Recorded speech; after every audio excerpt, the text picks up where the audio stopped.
많은 것을 신경 쓰고 살다가 지친 어느 날, 나는 많은 것을 그만두었다. 남들이 좋아하는 모습을 연출하지 않고 그냥 있는 그대로의 나로 살기로 했다.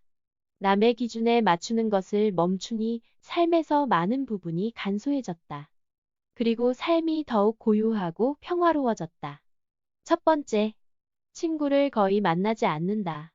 원하지도 않는데 만나서 수다 떨고 이야기 들어주고 하고 싶지도 않은 말을 늘어놓는 관계를 모두 정리했다. 그리고 많은 문제가 해결되었다. 남들이 어떻게 생각할까라는 걱정에 억지로 하던 행위들도 전부 사라졌다. 요즘 뭐해? 라는 말이 더 이상 두렵지 않게 되었다. 나를 끊임없이 설명하고 증명해야 할 일들이 사라졌다. 두 번째, 가족과 왕래를 줄였다. 가족도 남처럼 거리가 있고 서로 간섭하지 않는 것이 좋으며 그들에 대한 책임감도 내려놓았다. 세 번째, 자고 일어나는 시간에 구애받지 않는다. 혼자 있을 때도 늘 스스로를 채찍질하던 습관을 내려놓고 힘을 빼고 산다. 시간도 머릿속 관념일 뿐, 늦게 일어나면 게으르고 일찍 일어나서 생산적으로 살아야 한다는 강박관념도 버려버렸다. 네 번째, 일은 먹고 살 만큼만 안다. 억지로 하는 일은 하지 않고 출퇴근도 하지 않으며 내가 필요한 정도만 벌고 그 외의 시간은 자유롭게 책을 보고 쉬고 사색하며 보낸다. 다섯 번째, SNS는 들어가지 않고 올리지도 않는다. 남들에게 멋져 보이기 위한 모든 행위를 그만두었고 더 이상 올릴 컨텐츠도 없어졌다. 여섯 번째, 옷장이 간단해졌고 모든 화장품과 꾸밈 용품을 버렸다. 어떤 꾸밈도 없이 편안함과 실용성을 기준에 두고 옷과 물건을 구입하게 되었다. 일곱 번째, 내가 귀찮은 일은 하지 않는다. 귀찮다라는 신호를 무시하지 않기로 했더니 정말 필요한 일들, 정말 좋아하는 일, 정말 만나고 싶은 사람만 남게 되었다. 일단 귀찮다는 생각이 든다면 그 일을 하지 않는다. 나에게 그 정도로 중요하지 않으며 안 해도 상관없는 일, 없어도 상관없는 사람이라는 표시로 받아들이게 되었다. 여덟 번째, 원하는 것이 별로 없어졌다. 내가 원한다고 생각했던 많은 것들이 내가 원한 것이 아니라 남에게 잘 보이기 위한 것이었음을 알게 되었다. 꼭 필요한 것 외에는 딱히 원하는 것이 없다.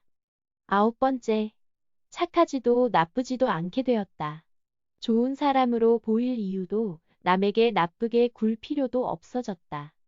그렇게 할 정도로 간절한 것이 별로 없어져서 말이다. 열 번째, 한적함을 즐기고 번잡함은 피하게 되었다. 불필요한 자극에 굳이 노출되기보다는 한적하고 자연적인 곳을 더 좋아하게 되었다. 11번째, 혼자 있는 것이 가장 좋음을 인정하게 되었다. 혼자 있는 것을 좋아한다고 하면 마치 성격에 하자가 있고 어울리지 못하는 사람처럼 보일까봐 혼자 있는 것을 좋아한다고 인정하지 못했었다. 하지만 그 어느 누구와 있는 시간보다 혼자 있는 시간이 좋다는 것을 솔직하게 말할 수 있게 되었다. 12번째, 남이 나를 좋아하는지 아닌지에 신경 쓰지 않는다. 내가 어떤 모습이든 누군가는 나를 좋아하고 누군가는 나를 싫어한다. 내가 싫어하는 이들의 말을 받아들여서 나를 바꾸면 그걸 싫어하는 사람이 또 생기게 된다. 더 이상 여기에 구애받지 않고 그들의 마음은 그들의 마음일 뿐 내가 그것에 영향받을 필요는 없음을 알게 되었다. 13번째, 관심 없는 것을 관심 없다 말하게 되었다. 이것저것 추천하고 권유하는 많은 사람들에게 그것에 관심이 없다고 표현함으로써 내 시간과 에너지를 보호할 수 있게 되었다. 관심도 없는 것에 호응하고 좋아하는 척 하면서까지 유지해야 하는 관계는 없다는 것을 알게 되었다. 다른 무엇보다 자신을 속이지 않는 것이 가장 중요합니다. 자신을 속이고 살면 늘 마음 한편이 불안하고 남에게 가짜인 모습만을 보여서 진짜 잘 맞는 사람을 찾을 수도 없게 됩니다. 잘 꾸며낸 모습으로 있으면 그 모습을 보고 좋아하는 사람을 위해 계속 가짜인 나를 연기하고 살아야 합니다. 그리고 그건 엄청난 에너지 소모를 가져오고 삶 자체에 지쳐 우울감에 빠지는 결과를 가져오죠. 사자는 사자대로 토끼는 토끼대로 뱀은 뱀대로 자신의 모습으로 살아가는 것이 가장 건강하고 행복한 길일 것입니다.